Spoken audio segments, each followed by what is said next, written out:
అనుకూల మీడియా ఉంది కదా అని చెప్పేసి చంద్రబాబు నాయుడు వాళ్ళ ఎల్లో మీడియా లేనిపోని ఆరోపణలు చేస్తూ నిన్నటి నుండి ఒక దుర్మార్గమైన ప్రచారాన్ని వాళ్ళు ఊపందుకున్నారు. ఈ దుర్మార్గమైన ప్రచారం ఏంటి, ఆ ప్రచారాన్ని ఎలా తిప్పికొట్టాలో వైఎస్ఆర్సీపీ నాయకులు, వాళ్ళ కార్యకర్తలు, వాళ్ళ సోషల్ మీడియాలో యాక్టివిస్టులు కూడా చేస్తున్నారు.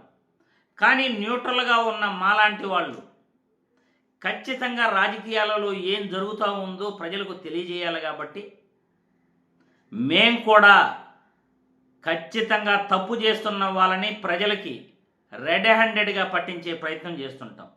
అందులో భాగంగానే జడా శ్రవణ్ కుమార్ గారు మాట్లాడుతున్న మాటలు ఇప్పుడు సోషల్ మీడియాలో వైరల్ అవుతున్నాయి. ఆయన ఏం మాట్లాడుతున్నాడు, దుర్మార్గమైన ప్రచారం చంద్రబాబు అనుకూల మీడియా ఏం చేస్తూ ఉంది, ఒక్కసారి ఈ వీడియో చూసిన తర్వాత మళ్ళీ మనం విశ్లేషించుకుందాం. విశ్లేషణ చేసుకునే ముందు మన వీడియోకి దయచేసి ఒక లైక్ కొట్టండి. ఎక్కువ మంది లైకులు కొడితే ఎక్కువగా మన వీడియో ప్రజల్లోకి వెళ్తుంది. రాజకీయాలలో కుట్రలు, కుతంత్రాలు, దుర్మార్గమైన అబద్ధ ప్రచారాలు వీటన్నిటినీ కూడా మీ కళ్ళకు కట్టినట్లు మీ ముందుంచే ప్రయత్నం చేస్తాం. ఇప్పుడు సోషల్ మీడియాలో వైరల్ అవుతున్న వీడియో మనం చూస్తాం. మీ అభిప్రాయాలను కూడా వీడియో చూసిన తర్వాత కామెంట్ల రూపంలో మాకు తెలియజేయండి. మీ కామెంట్లు మాకు ఎంతో అమూల్యం కాబట్టి మీ కామెంట్లు నేను ప్రతిరోజు కూడా అడుగుతుంటాను. రహేజా అదొక పనికిమాలిన కంపెనీ, దానికి కూడా 27 ఎకరాలు 99 పైసలకి ఇచ్చారు. లులుమాల్ ఇవి కాకుండా ఇప్పటి వరకు రాష్ట్ర ప్రభుత్వం రమారమి 950 పైగా అలాట్మెంట్లు చేసింది కంపెనీలకి వివిధ రకాలైనటువంటి జీవోల ద్వారా. ఆంధ్రప్రదేశ్ రాష్ట్ర ప్రభుత్వం అలాట్మెంట్ చేసినటువంటి కంపెనీల యొక్క తాలూకా అలాట్మెంట్ జీవోస్ ఇవన్నీ కూడా, ఈ కంపెనీలన్నీ కూడా ఊరు పేరు లేని కంపెనీలు, నిన్నగాక మొన్న పుట్టిన కంపెనీలు, ఇవన్నీ కూడా రాజకీయ నాయకుల బినామీ కంపెనీ. కానీ ప్రభుత్వం ఏం చేస్తుంది? టాటా కన్సల్టెన్సీ వస్తుంది, ఉద్యోగాలు తెస్తుంది. ఎకరా 99 పైసలకి రాష్ట్ర ప్రభుత్వం టీసీఎస్ కి ఇచ్చింది. టాటా కంపెనీకి 99 పైసలు కూడా అవసరం లేదు, ఫ్రీగా కూడా ఇవ్వచ్చు. ఎందుకంటే వాళ్ళు రారు. కాగ్నిజెంట్ కంపెనీ వస్తుంది, ఉద్యోగాలు తీసుకొస్తుంది. ఎందుకంటే వాళ్ళు రారు. తప్పేంటి సార్, నేను ఇస్తాను.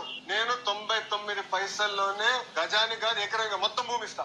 ఈ ఇండస్ట్రీస్ అలాట్మెంట్ జరిగినటువంటి కంపెనీలన్నీ ఏ కంపెనీలు సార్? ఈ కంపెనీలన్నీ కూడా ఒక 4 కంపెనీలని ముందు పెట్టారు, 3 చక్రాలు 4 చక్రాల లాగా. ఈ కంపెనీస్ అన్ని కూడా ఒక్కొక్క 5 కోట్ల రూపాయల ఎకరం 50,000, 10 కోట్ల రూపాయల ఎకరం 1,00,000 రూపాయలు. Proposal of HFCL limited for allotment of 1000 acres at Madakasira.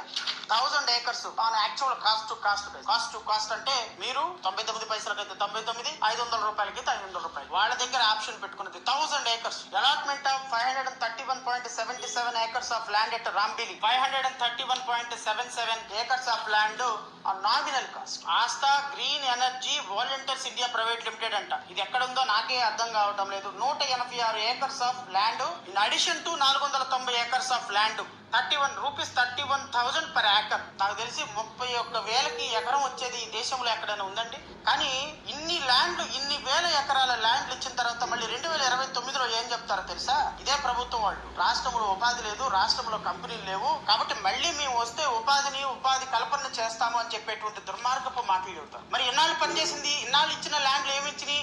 ల్యాండ్లన్నీ పోయినట్టు. ఎందుకు అంటే అమ్మ అబ్బా లేని ల్యాండ్లు ఏమన్నా ఉంది అంటే ప్రభుత్వపు. చూశారు కదండి, జడా శ్రవణ్ కుమార్ గారి వీడియో సోషల్ మీడియాలో వైరల్ అవుతూ ఉంది. ఈ దుర్మార్గమైన ప్రచారం తిరుపతి ఎంపీ గురుమూర్తి గారి పైన చేస్తున్నారండి.